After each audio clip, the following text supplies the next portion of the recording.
Right now, the world's largest humanitarian crisis is unfolding, and almost no one is talking about it. This is the story of Sudan's forgotten war. And to really get it, we have to start not at the beginning of the war, but with the fall of a single city. Human slaughterhouses. I mean, just let that sink in for a second. That's how doctors on the ground described what was happening. We're talking about the city of El Fasher in Darfur. After a brutal, grueling siege, it fell. And what came next was just this wave of pure horror. Reports of mass executions, unspeakable violence. And that number, 1,500, that's just the minimum confirmed count. That's how many civilians were killed right after the city was captured by this paramilitary group called the RSF. You know the real number? It's almost certainly much, much higher. Now this is where it gets really chilling. Researchers at Yale were looking at satellite photos taken right after the city fell, and what they found, well, it's just horrifying. They saw clusters of what they could only describe as human bodies, and the ground itself was discolored, which suggested, pools of blood. This wasn't just a battle, it was a flat-out massacre, and we have the pictures to prove it. So yeah, a city of the dead. It all leads to this one haunting question. How on earth was this allowed to happen? And the answer, well, it's a story of ambition, betrayal, and a brutal power struggle between two men who used to be allies.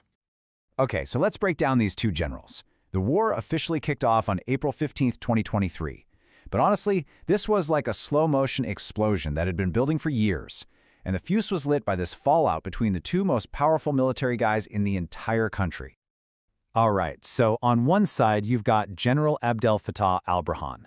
He's the leader of the official Sudanese armed forces. We'll call them the SAF. Then, on the other side, you have General Mohammed Dagalo, but everybody knows him as Hamadi. He's the commander of this really powerful paramilitary group, the Rapid Support Forces, or the RSF. And here's the crazy part. These two guys were allies. They actually staged coups together in 2019 and again in 2021. So what happened? Why did they go from allies to mortal enemies? It all came down to one single question. Who would really be in charge? See, the plan was to merge Hamadi's massive 100,000-strong RSF into the regular army. But they couldn't agree on how to do it, or more importantly, who would be the top dog at the end of it all. It wasn't a disagreement. It became a winner-take-all fight for absolute control of the country. And this quote from the Transnational Institute just hits the nail on the head. This wasn't some political squabble. They said it's a continuation of the pattern of seizing power through violence. And that's exactly what it is. For these guys, power isn't won at the ballot box. It's taken with a gun. Okay. To really get a handle on the sheer brutality of the RSF, we have to rewind the clock. We have to go back 2 decades. Because what we're seeing today isn't some new kind of violence for Sudan. It's a terrifying echo, a ghost from a past genocide. Just look at this timeline. Back in 2003, there was this government-backed militia called the Janjaweed. They carried out horrific atrocities in the Darfur region, what many have called a genocide. Okay, now fast forward 10 years to 2013. That same militia, they were officially rebranded. They were legitimized by the state and became the Rapid Support Forces. So let's be crystal clear. The RSF are quite literally the Janjaweed in new uniforms. And that connection, right there, it is absolutely critical. So when you hear the UN reporting indications of ethnic motivations for the killings in Al Fasher, this is why. The RSF is targeting many of the same non-Arab ethnic groups that the Janjaweed went after 20 years ago. The perpetrators are the same, and tragically, so are the victims. So what's the result of this ruthless power grab between these two generals? Well, it's been nothing short of a complete societal collapse. It has created what is, by the numbers, the single largest humanitarian catastrophe on the entire planet right now. 12 million. Just think about that number for a second. Over 12 million people have been forced to flee their homes. That's more than a fifth of the whole country. It is the largest displacement crisis anywhere in the world. Bigger than Syria, bigger than Ukraine. And then there's this number, which is maybe even more mind-blowing. 25 million people. That's half of Sudan's population. Half the country needs humanitarian aid just to stay alive. Let that sink in. 1 out of every 2 people is in a life-or-death struggle for survival. The country's basic systems, they're just gone. Think about it. Somewhere between 70 and 80% of hospitals in the conflict zones, they're not working anymore.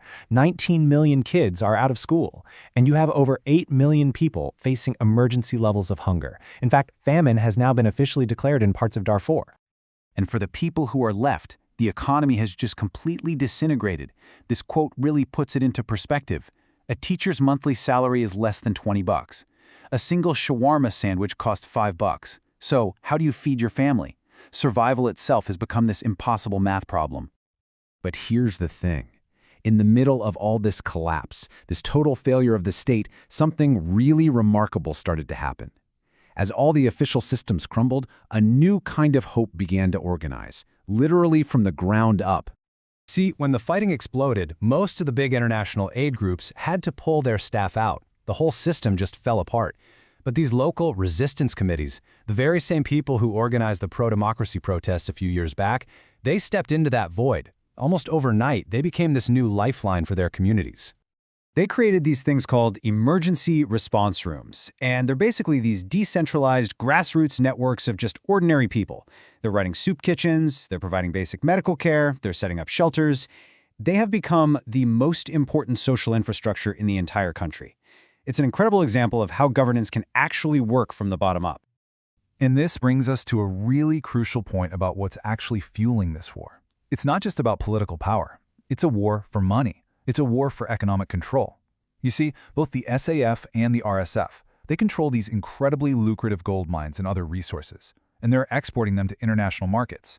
For the guys with the guns, this war is very, very profitable. One analyst put it perfectly. They said this isn't a proxy war, it's a war over proxy.